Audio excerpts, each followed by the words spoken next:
Greetings, delegates and guests. I'm Sean O'Brien, General President of the International Brotherhood of Teamsters.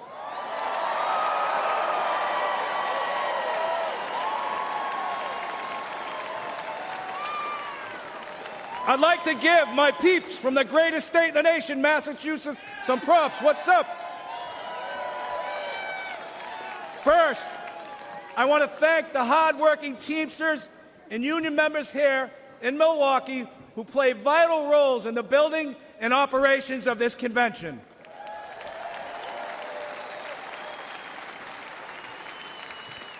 I also want to thank President Donald Trump for opening the RNC's doors to the Teamsters Union and inviting me to speak before you tonight.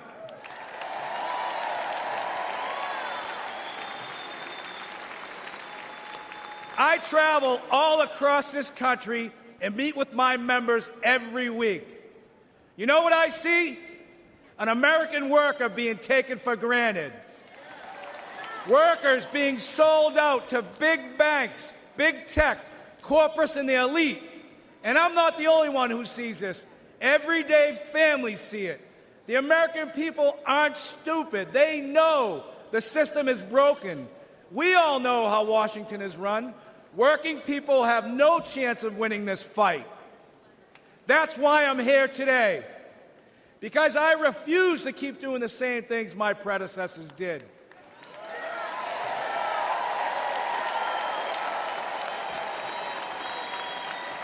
Today, the Teamsters are here to say we are not beholden to anyone or any party.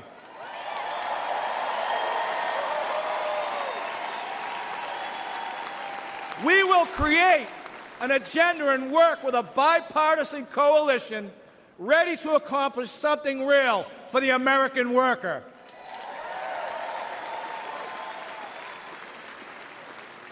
And I don't care about getting criticized. It's an honor to be the first Teamster in our 121-year history to address the Republican National Convention.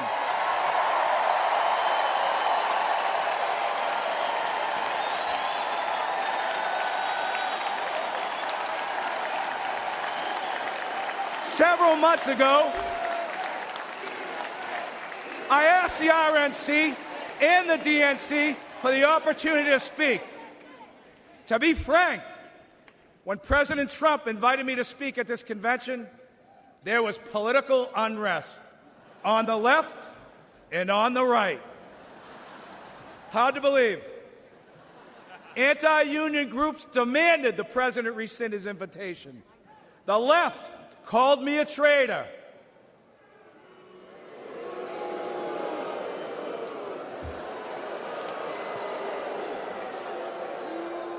And this is precisely why it's so important for me to be here today.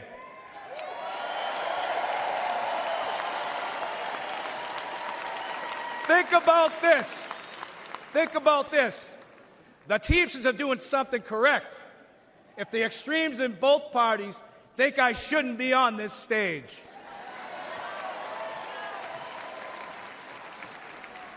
President Trump had the backbone to open the doors to this Republican convention, and that's unprecedented.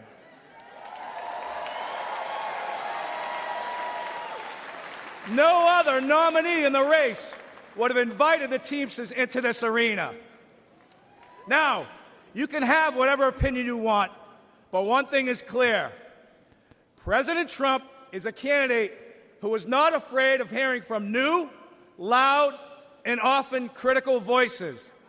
And I think we all can agree, whether people like him or they don't like him, in light of what happened to him on Saturday, he has proven to be one tough SOB.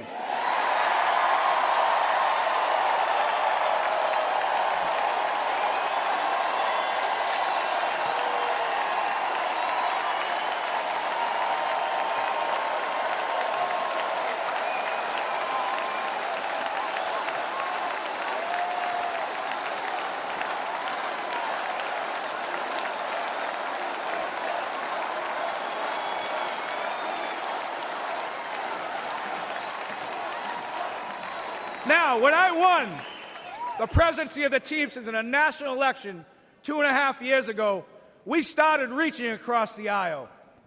In the past, the Teamsters have endorsed GOP candidates, including Nixon, Reagan, and George H.W. Bush. But over the last 40 years, the Republican Party has really pursued strong relationships with organized labor. There are some in the party who stand in active opposition to labor unions. This, too, must change. And I want to be clear. At the end of the day, the Teamsters are not interested if you have a D, R, or an I next to your name. We want to know one thing. What are you doing to help American workers?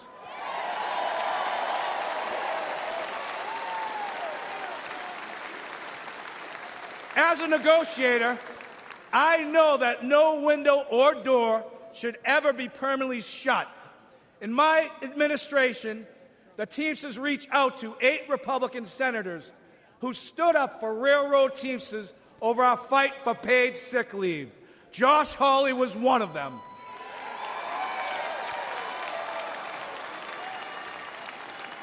We started talking.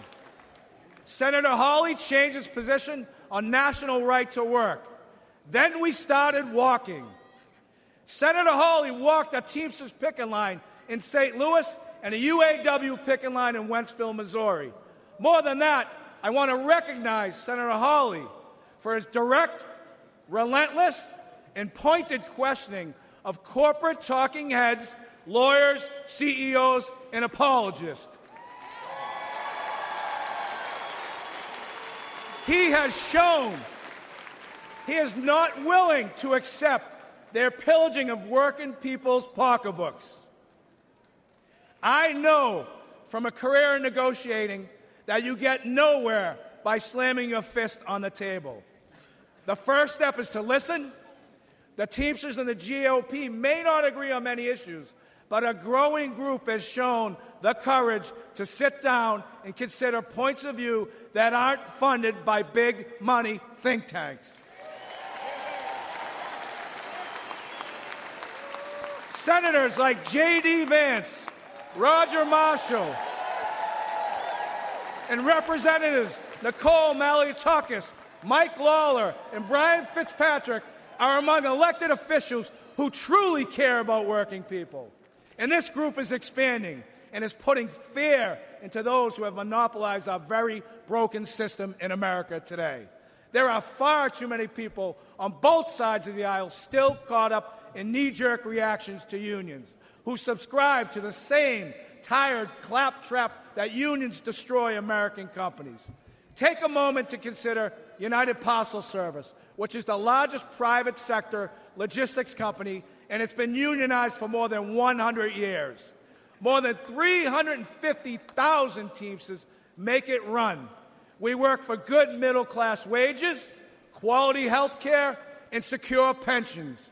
There are work rules that ensure fairness and due process for both sides. UPS is the most efficient package delivery company in the world.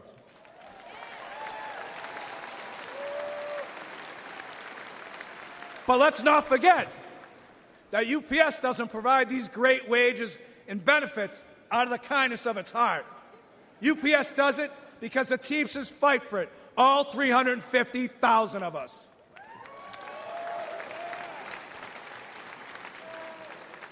You know, corporatists hate when working people join together to form unions.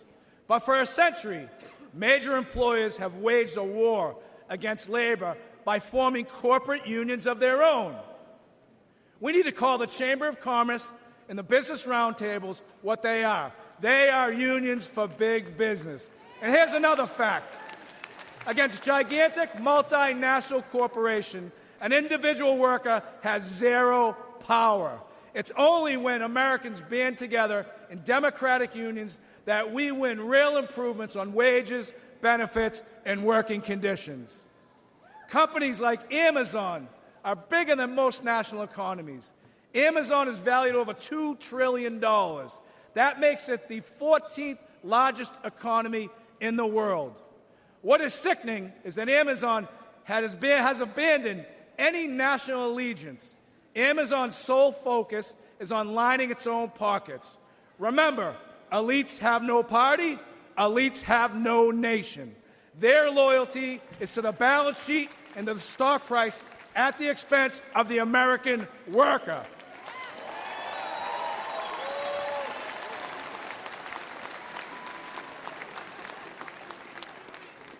In my office in Washington, D.C., I can see the United States Capitol from my window. I see well-intentioned people arrive in Washington and get eaten up by an unforgiving system. The responsibility to average Americans takes a back seat. The objective now becomes survival. Fundraiser after fundraiser, corporate consultants hedge every initiative. The Hill crawls with lifers, bouncing from government jobs to corporate jobs and back again. I think we can all agree D.C. is a pretty treacherous area. Most legislation is never meant to go anywhere, and it's all talk. And in America, talk isn't cheap. It's very expensive, and it comes at the cost of our own country. Working people know our system is broken. The elites are not laboring on behalf of workers. There is a political caste system that prevents citizens from accessing their representatives to hold them accountable. For a moment in time, working people in America were seen as essential. Sadly, it took a global pandemic for political and corporate elites to notice this fact.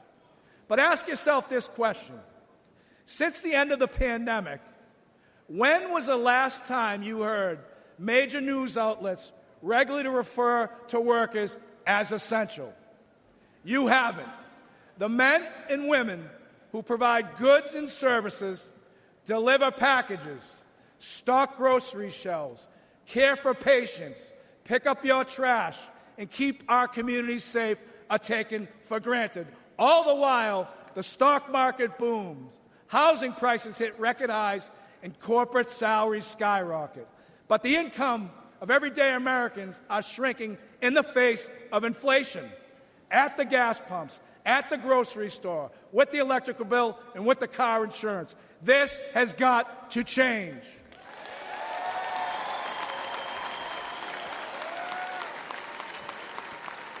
Never forget, American workers own this nation.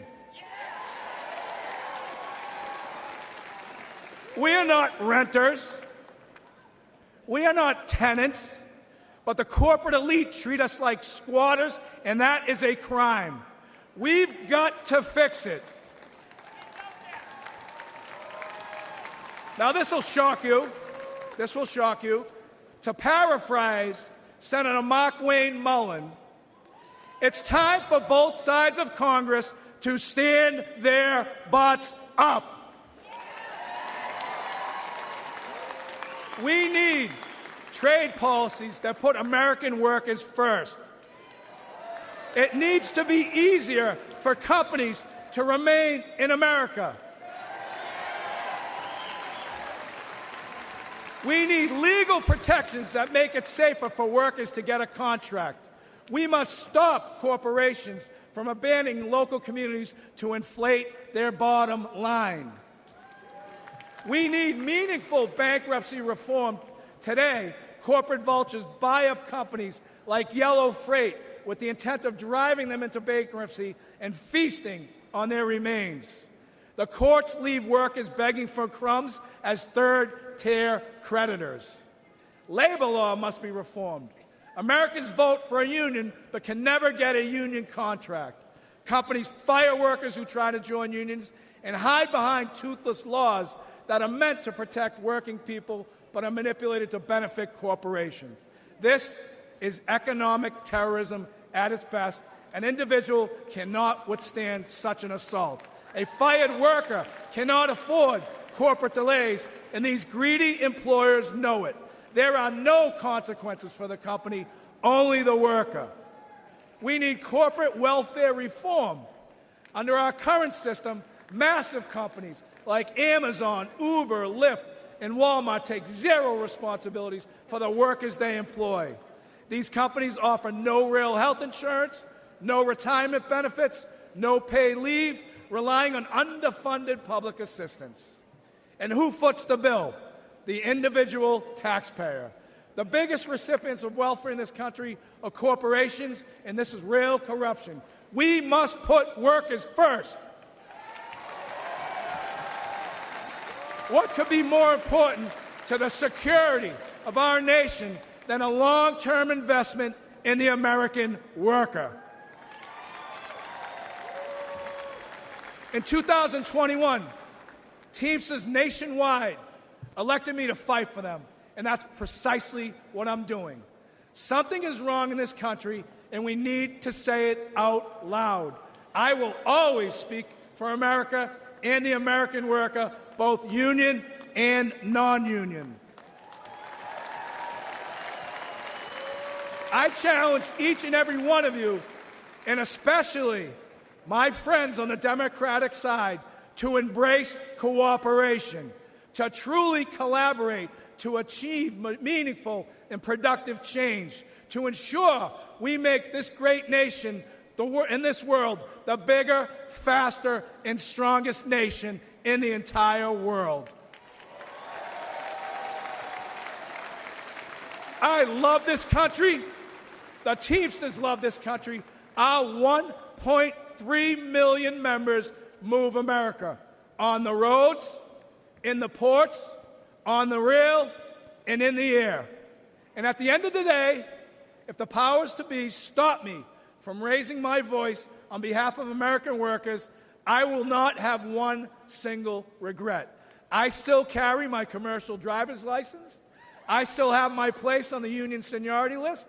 You'll find me back in Boston driving a tractor-trailer, delivering equipment for Shaughnessy and Ahern, because I have the protection of a union contract that gives me the freedom to speak my mind and to fight like hell.